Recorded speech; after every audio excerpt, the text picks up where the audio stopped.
দাদুর মায়ের লেহেঙ্গা। বিহারের ছোট্ট একটি গ্রামে খুশবু নামক একজন মেয়ে বাস করত। তারা ছিল অনেক দরিদ্র। খুশবুর মা জাহ্নবী সবসময় অসুস্থ থাকত। ঘর চালানোর জন্য খুশবু সেলাইয়ের কাজ করত, আর তা থেকে যা ইনকাম হতো তা দিয়ে তার সংসার চলত। খুশবু শুধু সেলাই নয়, প্রত্যেকটি কাজেই নিপুণ ছিল। কমতি ছিল শুধু সৌন্দর্যতার। সে দেখতে বেশি সুন্দর ছিল না, সে খুবই কালো আর কুৎসিত দেখতে ছিল, যার কারণে সবসময় মানুষের পাঁচটা কথা তার শুনতে হতো। একদিন খুশবুর কাছে তার প্রতিবেশী গৌরী চাচি কাপড় সেলাই করতে আসে। খুশবু, এইটা দিয়ে আমার মেয়ের জন্য একটা সুন্দর লেহেঙ্গা সেলাই করে দিও, যেটা পরে আমার মেয়ের চাঁদের মতো চেহারা আরো যেন ফুটে ওঠে। আপনার মেয়ের জন্য অনেক অনেক শুভকামনা চাচি। আর তুই কবে বিয়ে করবি? তোর সাথে সকল মেয়েদের তো বিয়ে হয়ে গেছে, কত মেয়েদের তো বাচ্চা কাচ্চাও হয়ে গেছে, আর পরশু আমার মেয়েরও বিয়ে। চাচি, মনে হয় আমার এই দুই হাতে শুধু অন্যের জন্যই লেহেঙ্গা সেলাই করা আছে। এমনটা বলতে বলতে খুশবুর চোখ থেকে অশ্রু ঝরতে থাকে। আরে মা খুশবু, এতে তোর কোনো দোষ নেই। আজকাল বিয়ে নিয়ে মানুষ অনেক দেখাদেখি করে, আর তুই তো সব দিক দিয়েই নিঃস্ব। জন্মাতেই বাবা মারা গেল, আর তোর মাটাও সবসময় অসুস্থ থাকে। উপর থেকে তুই গরিব, আর তোর চেহারাও তেমন ভালো নয়। এইসব কারণেই তোর বিয়ের সামনে পাহাড় হয়ে দাঁড়িয়েছে। আচ্ছা মা, আমার সময় নেই এখন, আমাকে যেতে হবে। দেখেছো মা, সবার মতো গৌরী চাচিও আমার কালো রং নিয়ে এতগুলো কথা শুনিয়ে গেল। এরপর সে নিজে নিজেই লেহেঙ্গা সেলাই করতে থাকে। আরে বাহ, কত সুন্দর একটা লেহেঙ্গা সেলাই করেছি আমি। যখন রানী এই লেহেঙ্গাটি পরবে তখন তাকে সত্যি দেখতে অনেক সুন্দর লাগবে। এমনটা ভেবে খুশবু সেই লেহেঙ্গাটি পরে নিজেই নিজেকে আয়নাতে দেখছিল। ঠিক তখনই রানী লেহেঙ্গাটি নিতে আসে খুশবুদের বাড়িতে, আর সে দেখে নেয় খুশবুকে লেহেঙ্গাটি পরে থাকতে। এটা দেখে রানী প্রচন্ড রাগ হয়। আরে, এই কালো বাদর, তোর সাহস কিভাবে হলো আমার এত সুন্দর লেহেঙ্গা তোর ওই কালো শরীরে পরার? তোর মতো গরিবদের কোনো যোগ্যতা নেই এইসব লেহেঙ্গা পরার। আর তুই যেগুলো পরিস, ময়লা ছেঁড়া ফাটা পোশাক, ওইগুলোই তোর যোগ্য, বুঝলি? এখন যা, মুখের দিকে না তাকিয়ে তাড়াতাড়ি আমার লেহেঙ্গাটা দে। রানীর কথাগুলো খুশবুর বুকে তীরের মতো গিয়ে বিঁধে। খুশবু কান্না করতে করতে তার লেহেঙ্গাটি খুলে দিয়ে দেয়, আর উপরওয়ালার কাছে এই নিয়ে বিচার দিয়ে বলে, হে আল্লাহ, তুমি আমাকে এত কালো কেন বানিয়েছো? প্রত্যেকটা মেয়ের একটা নিজস্ব স্বপ্ন থাকে যে সবাই কোনো না কোনো একদিন পালকিতে করে নিজের রাজকুমারের বাড়িতে যাবে। কিন্তু আমার এই স্বপ্ন আর মানবিকতার মাঝে আমার এই কালো চেহারা কাটা হয়ে দাঁড়িয়েছে। যাকে দেখি সবাই আমার এই কুৎসিত চেহারা নিয়ে মজা করে। আমার সঙ্গে কেন এমনটা হয় খোদা? আমি এমন কি পাপ করেছিলাম যার কারণে আমাকে এমন শাস্তি পেতে হচ্ছে? মা খুশবু, আমার সোনা মেয়ে, এমনটা বলে না। মানুষ তো রূপ রঙেই সুন্দর হয় না, মানুষের মন সুন্দর হলেই সে প্রকৃত সুন্দর হয়। আমার মেয়ের মন অনেক সুন্দর, কিন্তু আজকের এই জামানায় মানুষের চোখের উপর টাকার লোভ ও সৌন্দর্যতার পট্টি পড়ে গেছে। কিন্তু মা, তুই চিন্তা করিস না, একদিন সব কিছু ঠিক হয়ে যাবে। এইভাবে মেয়েকে বোঝানোর পর দুইজনেই ঘুমিয়ে পড়ে। এভাবেই সময় কাটছিল। জাহ্নবী নিজের মেয়ের জন্য অনেক চিন্তা হতো, এবং সে সব জায়গায় নিজের মেয়ের বিয়ের জন্য সম্বন্ধ খুঁজত। সে প্রতিটা আত্মীয়ের বাড়িতে যেত এবং অনেকগুলো সম্বন্ধ দেখেছিল, কিন্তু সকলেই তার মেয়ের কালো রং রূপ দেখে না বলে দিত। খুব কষ্ট করে জাহ্নবী একটা বিয়ের সম্বন্ধ পায়। ছেলেপক্ষ সবাই মিলে জাহ্নবীর মেয়ে খুশবুকে দেখতে আসে। এরপর খুশবু চায়ের প্লেট নিয়ে বাইরে বেরিয়ে আসে। তাকে দেখার পর পাত্রের মায়ের প্রচন্ড রাগ হয় এবং সে বলে, আরে, এ কি, এই কেমন মেয়ে আপনার? আমার ছেলেকে দেখেছেন? কত সুন্দর দুধের মতো ফর্সা, আর আপনার মেয়ে তো একদম কোকিলের মতো কালো। ক্ষমা করবেন, এই বিয়ে দেওয়া আমার পক্ষে সম্ভব নয়। খোদার দোহাই লাগে, আমার মেয়েকে ত্যাগ করে চলে যাবেন না। আমি আপনাদের সামনে হাত জোড় করছি। আমার মেয়ে দেখতে এমন হলেও ওর মনটা অনেক ভালো। ও কখনো কোনো বিচার দেওয়ার সুযোগ দেবে না। আপনাদের সামনে হাত জোড় করছি, দয়া করুন আমাদেরকে। ঠিক আছে, কিন্তু আমাদেরও কিছু শর্ত আছে। দেখো জাহ্নবী, এমনিতে আমার ছেলের জন্য মেয়ের অভাব নেই, কিন্তু তুমি যদি চাও যে আমি তোমার মেয়েকে আমার ঘরের বউ বানাই, তাহলে আমার একটা শর্ত আছে। তোমার মেয়েকে আমার বাড়ির বউ বানানোর জন্য বেশি কিছু নয়, 2 লক্ষ টাকা নগদ আর 5 ভরি গহনা দিলেই হবে। যদি তুমি আমার এই শর্তে রাজি থাকো, তাহলে এই বিয়েতে আমরা রাজি আছি, নয়তো আমরা এখন উঠছি। না না, আমি আপনার সব শর্তে রাজি, শুধু এই বিয়েটা ভাঙবেন না। ঠিক আছে, তাহলে এই বিয়েটা সামনে এগোনো যাবে। মা, তুমি হ্যাঁ কেন বললে? কেন রাজি হলে? এতগুলো টাকার ব্যবস্থা এখন কোথা থেকে হবে মা? সেটা তুই চিন্তা করিস না মা, এমনিতে আমার জন্য তোকে অনেক দুঃখ ভরা জীবন দেখতে হয়েছে, এখন আর না। অনেক কষ্ট করেছিস আমার জন্য। সঞ্জয় অনেক ভালো একটা ছেলে, মানছি যে ওর মা একটু লোভী, কিন্তু উনিও মন থেকে খুব ভালো একজন মহিলা। ওনার মন বুঝতে পারলে অনেক ভালো। আমি বেঁচে থাকতে একবার তোর বিয়েটা দেখে নিশ্চিন্তে তোর বাবার কাছে চলে যেতে চাই মা। মেয়েকে এমনটা বলার পর জাহ্নবী তার বাড়ির কাগজপত্র নিয়ে জমিদারনির কাছে যায় বাড়ি বন্ধক রাখতে। তার পরিকল্পনা ছিল সে তার বাড়ি বন্ধক দিয়ে টাকা জমা করে নিজের মেয়ের বিয়ে দেবে। জমিদারনির কাছে যাবার পর জমিদারনিকে বলে, মালকিন, এটা আমার বাড়ির সম্পত্তির কাগজ। আমার মেয়েকে বিয়ে দিচ্ছি, তাই আমার কিছু টাকার প্রয়োজন এখন। কত টাকা প্রয়োজন তোমার? মালকিন, অনুগ্রহ করে যদি 5 লক্ষ টাকার ব্যবস্থা করে দিতেন, তাহলে এখন খুবই উপকৃত হতাম। কি, 5 লক্ষ টাকা? তোমার মাথা ঠিক আছে তো? তুমি তোমার পুরো বাড়ি সম্পত্তি সবকিছু যদি বিক্রিও করে দাও, এর বিনিময়ে তো তুমি 5 লক্ষ টাকা পাবে না। শোনো, আমি তোমাকে একটা ভালো পরামর্শ দিচ্ছি, আমার কথা মেনে নাও। নিজের মেয়েকে নিজের মতো একটা গরিব ঘরে বিয়ে দিয়ে দাও। না না মালকিন, এমন কথা বলবেন না। আমাকে এতগুলো কথা শোনানোর জন্য আপনাকে অনেক অনেক ধন্যবাদ। এখন আমি যাচ্ছি। এমনটা বলে সম্পত্তির দলিল নিয়ে জাহ্নবী উদাস মনে সেখান থেকে চলে যায়। এভাবে সময় কাটছিল। আস্তে আস্তে বিয়ের দিনও খুব কাছাকাছি চলে এসেছিল। কালকে বিয়ের দিন, আর এখনো কোনো টাকার ব্যবস্থা হয়নি। এই শেষ মুহূর্তে সবকিছু কিভাবে হবে? জাহ্নবী মনে মনে এমনটা ভাবছিল। ঠিক সেই সময় গ্রামের সকল মহিলারা অনেক সাজুগুজু করে তার বাড়িতে আসে। অন্যদিকে খুশবু তার মায়ের একটা পুরনো শাড়ি পরে খুব সিম্পল ভাবে সেজে সবার সামনে আসে। আরে, এইটা কি? নতুন বউয়ের চেহারা এত সাদা সিধা, কোনো সাজ নেই, কোনো ভালো পোশাক নেই। বিয়ের জন্য তুমি একটা লেহেঙ্গাও সেলাই করনি? এমনিতে তো পুরো গ্রামের সবার লেহেঙ্গা এত সুন্দর করে সেলাই করে দাও, আর নিজের জন্য পরার একটা লেহেঙ্গাও হয়নি। তুমি ঠিকই বলেছ বোন। আচ্ছা খুশবু, একটা কথা বলতো, এই ছেঁড়া ফাটা শাড়িটি তুই কোথায় পেলি? আরে, তুই নিজেও জানিস তোর চেহারা ভালো না, একটা ভালো পোশাক তো পরতে পারতি। আর কি, যেমন করছে চেহারা তেমন করছে ছেঁড়া ফাটা একটা শাড়ি পরে চলে এসেছে। গ্রামের সকল মহিলারা এভাবে খুশবুকে নিয়ে খুব মজা করে। এরপর সবাই যখন নিজেদের বাড়িতে চলে যায়, খুশবু ভীষণ হতাশ হয়েছিল। সে তাড়াতাড়ি নিজের সেলাই মেশিনে বসে এবং নিজের জন্য একটা লেহেঙ্গা সেলাই করার চেষ্টা করে, কিন্তু তার কাছে কোনো ভালো কাপড় ছিল না। তাই বেঁচে থাকা সেরা কাপড়গুলো দিয়ে সে একটা লেহেঙ্গা বানানোর চেষ্টা করে। শেষমেশ সে একটা লেহেঙ্গা বানাতে সফল হয় এবং সে লেহেঙ্গাটি পরে নেয়।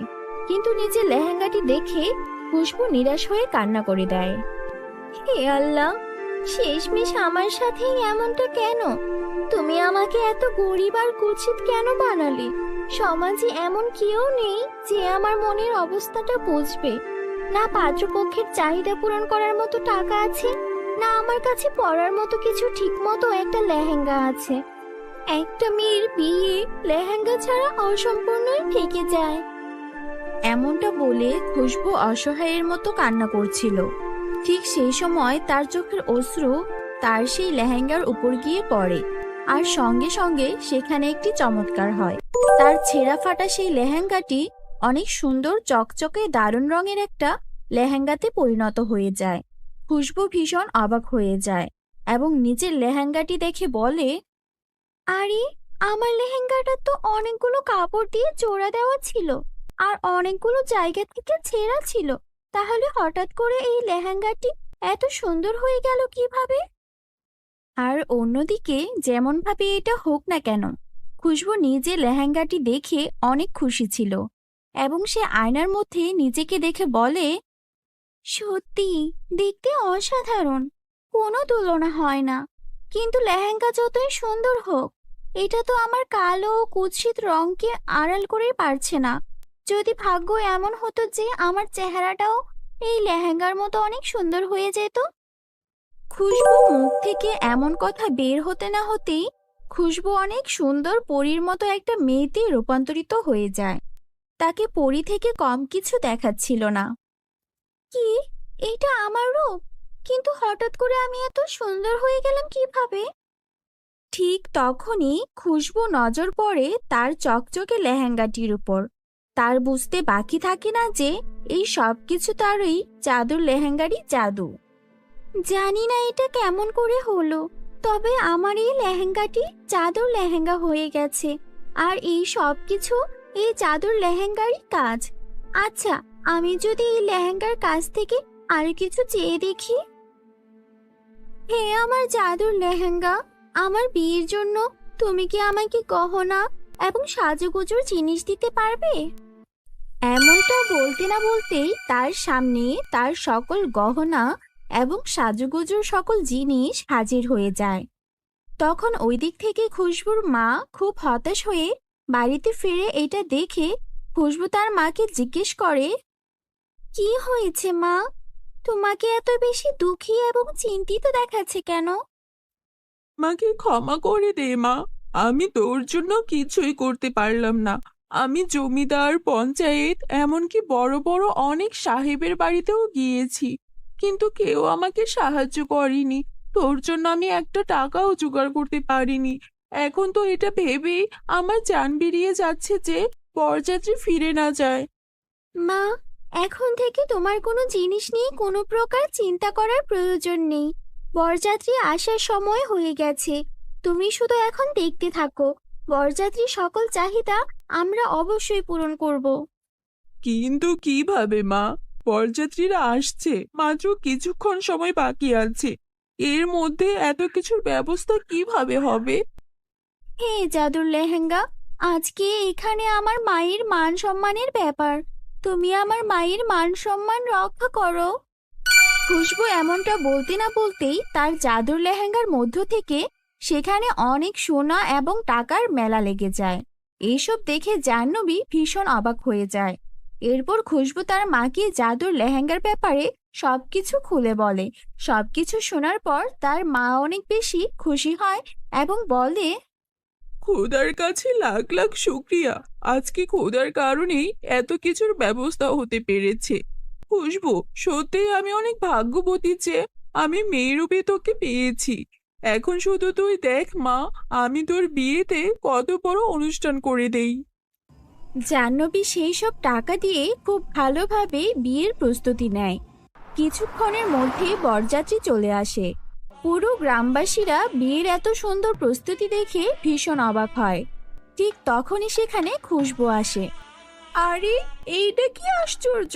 দেখেছো, এই কালো অমাবস্যার চাঁদের মতো দেখতে খুশবু হঠাৎ করে পূর্ণিমার চাঁদে পরিণত হয়ে গেল কিভাবে? আর ওই দেখো, যৌতুকের জিনিসপত্র কত জিনিস দিয়েছে জাহ্নবী। এমনিতে তো সবসময় নাকি কান্নাকাটি করতো, আর এতগুলো টাকা জানি না কোন মাটির নিচে পুঁতে রেখেছিল, তাই তো এত ধুমধাম করে নিজের মেয়ের বিয়ে দিচ্ছে। আরে খুশবু, লেহেঙ্গাটা দেখেছ? কত সুন্দর লেহেঙ্গা, কত সুন্দর মানিয়েছে ওকে লেহেঙ্গাটাতে। আরে বাবা, এটা আমাদের বানু তো। ও তো পাতিলের তলার থেকেও কালো ছিল, আর হঠাৎ করে এত সুন্দর হয়ে গেল কিভাবে? আর ওরা তো আমাদের চাওয়ার থেকেও অনেক সম্পত্তি বেশি দিয়েছে। আচ্ছা বাবা, এখন তো আমার সন্দেহ হচ্ছে এই দুই মেয়ে কোনো জাদু করলো না তো? এরপর অনেক খুশিতে খুশবু এবং সঞ্জয়ের বিয়ে হয়ে যায়। খুশবু খুশি মনে মায়ের কাছ থেকে বিদায় নিয়ে শ্বশুরবাড়িতে চলে যায়। ধন্যবাদ আমার জাদুর লেহেঙ্গা। আজ কি শুধুমাত্র তোমার কারণেই এই সব কিছু সম্ভব হয়েছে। তোমার কারণেই আমার সংসার বসেছে। আর সবকিছুতে আজকে যে আমার প্রশংসা হচ্ছে সেটার কারণ একমাত্র তুমি। হে আমার জাদুর লেহেঙ্গা, তোমাকে অনেক অনেক ধন্যবাদ।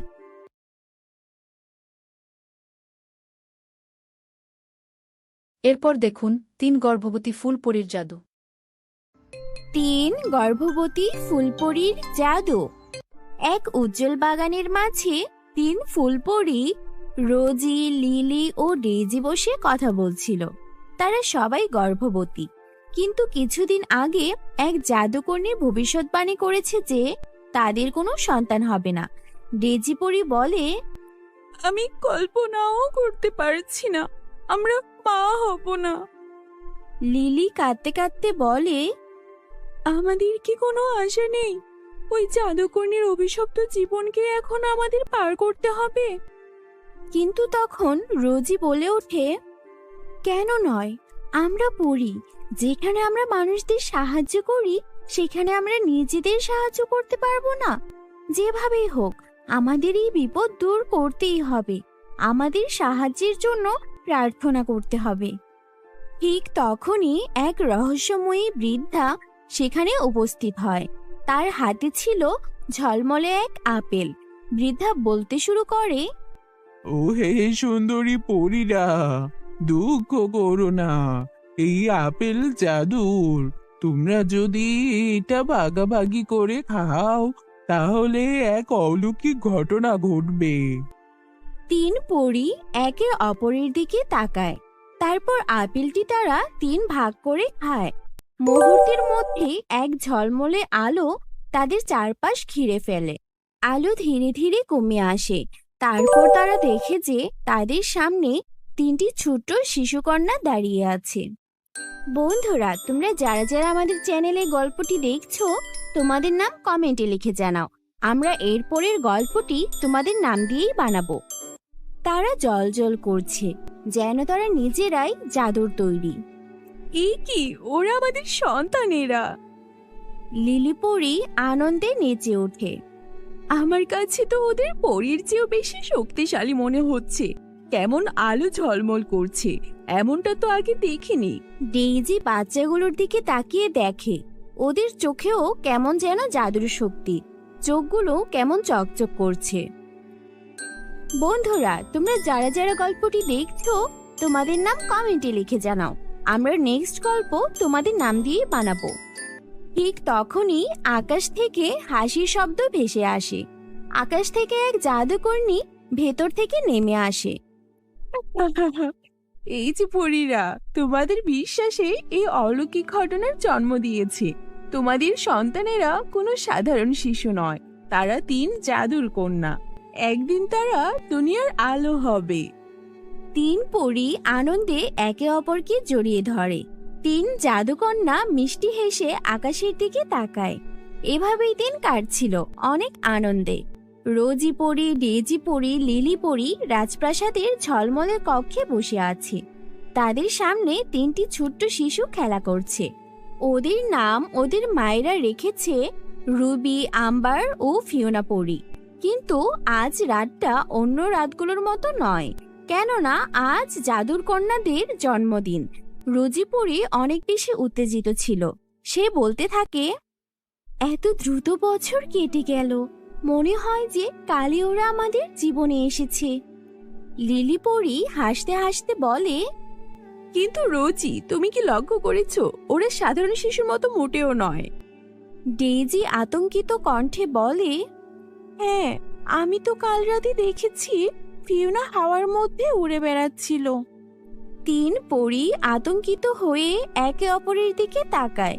ঠিক তখনই ওরা একটা পরিচিত কণ্ঠস্বর শুনতে পায়। তখন জাদুকর্ণী হাসতে হাসতে আসে আর বলে, ভয় পাওয়ার কোনো কারণ নেই, ওরা জাদুর পরীকন্যা। ওদের জাদু শক্তি জাগতে শুরু করেছে। ৩ পরী দ্রুত জানালার দিকে তাকায়। তারা দেখে জাদুকর্ণী মেঘের উপর ভেসে আছে আর হাতে একটা ক্রিস্টালের গ্লোব রাখা। রোজি উত্তেজিত কণ্ঠে বলে, এর মানে কি বলতে চাইছেন আপনি? এর মানে ওরা সাধারণ শিশু নয়, যেমনটা আমি বলেছিলাম। রবি হচ্ছে পানির রাজকন্যা, আম্বার পরি আগুনের রাজকন্যা, আর ফিউনা বাতাসের রাজকন্যা। তিন পরী বিস্ময়ে তাকিয়ে থাকে। শিশুগুলো এসে নিজেদের জাদু শক্তি দেখাতে শুরু করে। রবির হাতের স্পর্শে শিশির জমে বরফ হয়ে যায়। আম্বার ছোট হাত নাড়াতেই একটা মোমবাতি জ্বলে ওঠে, আর ফিউনা বাতাসে উড়তে থাকে। তিন পরী তাদের সন্তানদের এত জাদু শক্তি দেখে অবাক হয়ে যায়। তবে তোরা মনে রাখিস একটা কথা, শক্তি যেমন আশীর্বাদ তেমন অভিশাপও হতে পারে যদি তার নিয়ন্ত্রণ করতে না শেখে। তিন পরী তাদের সন্তানদের নিয়ে জাদুর বনে আসে। এখানে এক বুড়িমা থাকে, আর তারা আসে জাদুর শিক্ষা নেয়ার জন্য। ওরা এসেছে, আমি জানতাম একদিন এই কন্যাদের প্রশিক্ষণ দিতে হবে আমার।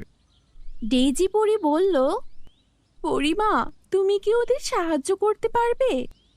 ওরা তো মাত্র শুরু করেছে, এখন দেখবে ওদের সত্যিকারের শক্তি কেমন। তিন বাচ্চারা একে একে পরিমার সামনে দাঁড়ায়। পরিমা মাটিতে একটা বৃত্ত আঁকে, আর তার মধ্যে তিনজনকে বসতে বলে। এবার তোমরা চোখ বন্ধ করো আর নিজের শক্তিকে অনুভব করো। তিন কন্যা চোখ বন্ধ করে। মুহূর্তের মধ্যে চারপাশের পরিবেশ বদলে যায়। বাতাসের মধ্যে ভেসে বেড়ায় ছোট ছোট জলকণা। মাটির নিচে আগুনের স্পন্দন, আর বাতাস তাদের শরীরে যেন খেলা করতে থাকে। খুব ভালো, এখন ধীরে ধীরে নিজেদের শরীরকে নিয়ন্ত্রণ করো। রুবি যখন হাত নাড়ায় পাশের গাছ বরফের মতো জমে ওঠে, আর তখন রুবি ঘাবড়ে যায়। আম্বার তখন দেখে যে রুবি কত সুন্দর বরফ তৈরি করতে পারে। অন্যদিকে আম্বার একবার হাত উঁচু করতেই তার আগুনে সেই বরফ গলে যায়, আর ফিউনা বাতাসের সাহায্যে জল গাছের চারপাশে ছড়িয়ে দেয়। এবার থেকে তোমাদের নিয়মিত অনুশীলন করতে হবে। তোমাদের শক্তি একদিন পুরো জাদুর দুনিয়াকে রক্ষা করবে। এভাবে ওদের জাদুর শক্তির শিক্ষা চলছিল। রুবি, আম্বার আর ফিউনা রাতের আধারে রীতিমতো জাদুর পরে জাদু শিক্ষা করে। একদিন তাদের মায়েদের অনুমতি ছাড়াই তারা একটু দূরে চলে এসেছে, কারণ তারা নিজেদের শক্তি পরীক্ষা করতে চায়। রুবি বলে, আমরা যদি সত্যিকারের বিপদের মুখোমুখি হই তাহলে কেমন লাগবে? আম্বার তখন হাসতে হাসতে বলে, হা হা হা, তাহলে তো আমরা আমাদের শক্তি ঠিকমতো কাজে লাগাতে পারবো।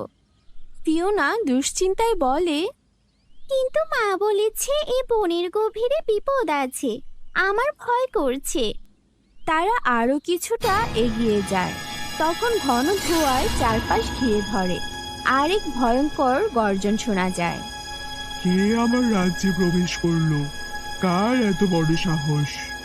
তিন কন্যা থমকে দাঁড়ায়। এক বিশাল দানব ওদের সামনে এসে দাঁড়িয়েছে। এত ছোট্ট মেয়েরা এখানে কি করছো? আমার খাবার হতে এসেছো? রুবি কেন খাবার হতে আসবে? আমরা ভয় পাই না।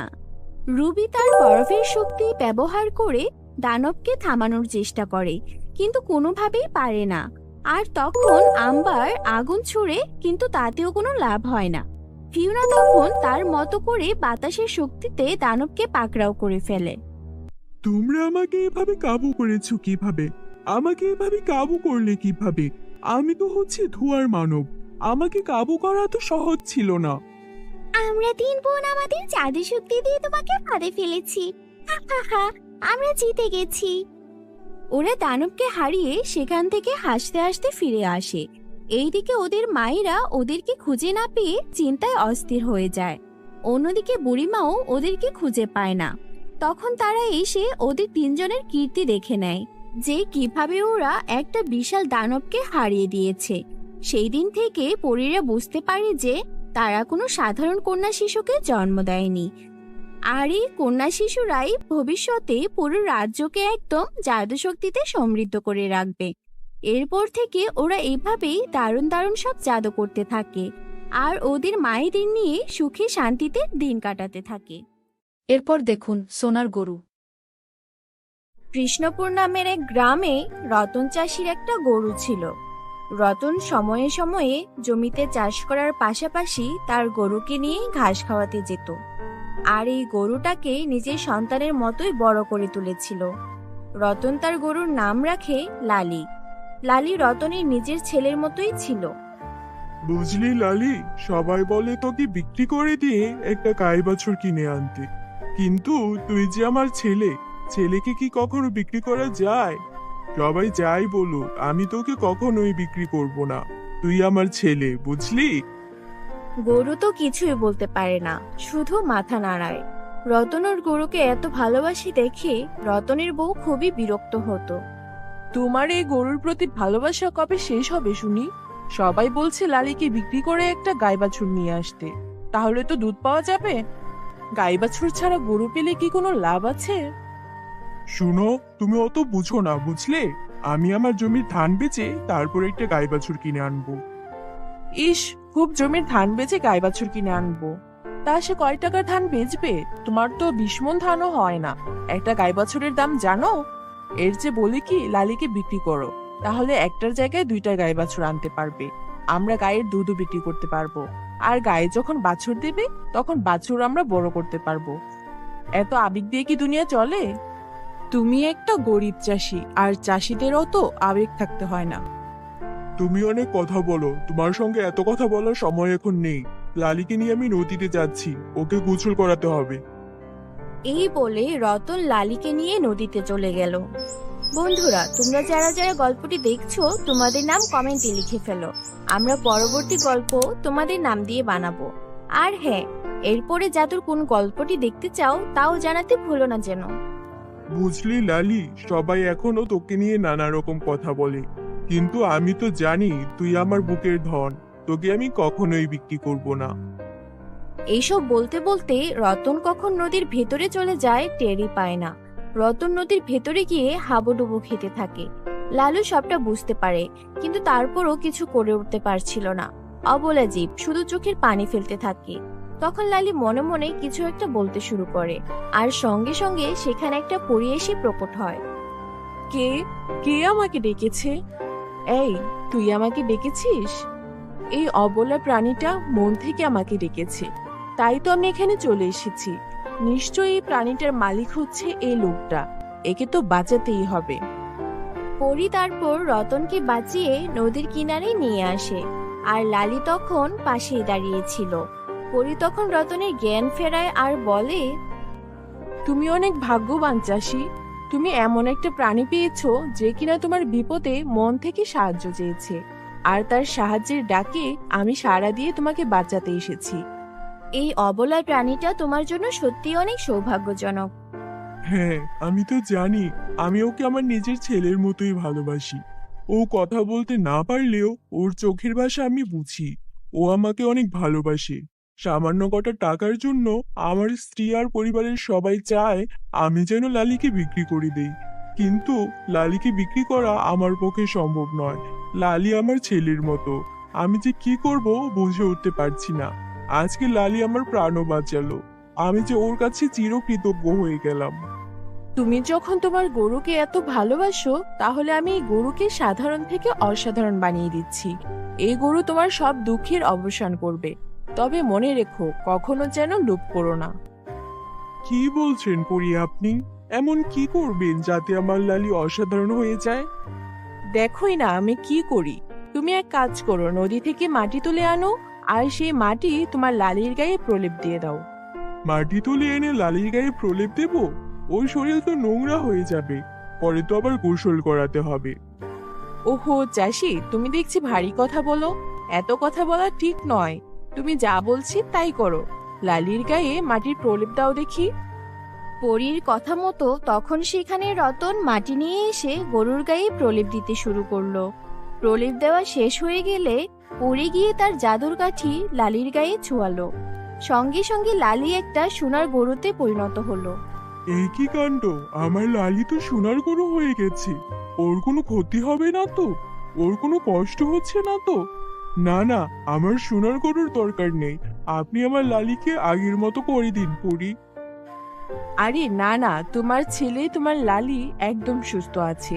আমি ওকে সোনার গরু করে দিয়েছি জাদু বলে, যেন ও তোমাকে সাহায্য করতে পারে।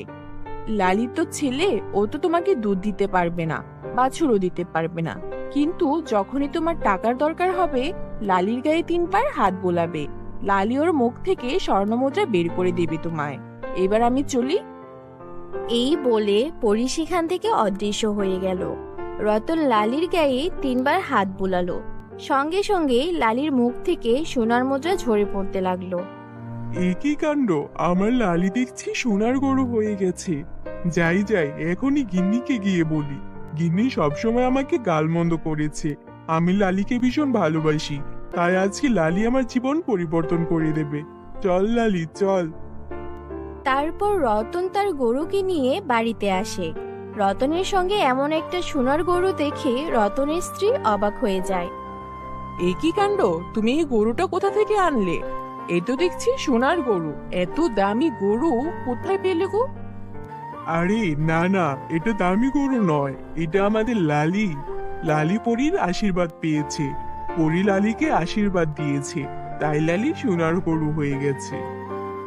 শুধু তাই নয়, আমি তোমাকে এখন একটা জাদু দেখাবো, যা দেখে তুমি অবাক হয়ে যাবে। কি জাদুর কথা বলছো? তোমার কি মাথা ঠিক আছে? একটা সোনার গরুকে এনে বলছো এটা আমাদের লালি, এখন আবার বলছো জাদু দেখাবে? তুমি কবে থেকে এসব শুরু করলে গো? আরে দেখো দেখো লালি, চল গিন্নিকে এবার একটু জাদু দেখাই। দেখা দেখা লালি, তোর জাদু দেখা। তারপর রতন তার গরুর গায়ে 3বার হাত বোলালো। সঙ্গে সঙ্গে লালির মুখ থেকে ঝরঝর করে স্বর্ণমুদ্রা বেরোতে লাগলো। এ কি কাণ্ড দেখছি গো, আমার তো মাথা ঘোরাচ্ছে। এই গরুর মুখ থেকে স্বর্ণমুদ্রা পড়ছে কি করে? এ কি সত্যি আমাদের লালি? হ্যাঁ হ্যাঁ, এ সত্যি আমাদের লালি। এখন দেখবো কে বলে লালিকে বিক্রি করতে। এরপর রতন লালির থেকে সেই স্বর্ণমুদ্রাগুলো নিয়ে তার অবস্থার পরিবর্তন করতে শুরু করলো। নিজের বাড়ি, নিজের জমি সবকিছুই আরো বেশি আভিজাত্যপূর্ণ করে ফেললো। শুধু তাই নয়, রতন লালির থেকে স্বর্ণমুদ্রা নিয়ে গ্রামের অসহায় গরিব দুঃখীদেরও সাহায্য করতে লাগলো। বন্ধুরা, আমাদের চ্যানেলে নতুন হলে চ্যানেলটিকে সাবস্ক্রাইব করতে ভুলো না যেন। Bye bye. আমাদের চ্যানেলটি সাবস্ক্রাইব করুন আর বেল দিন।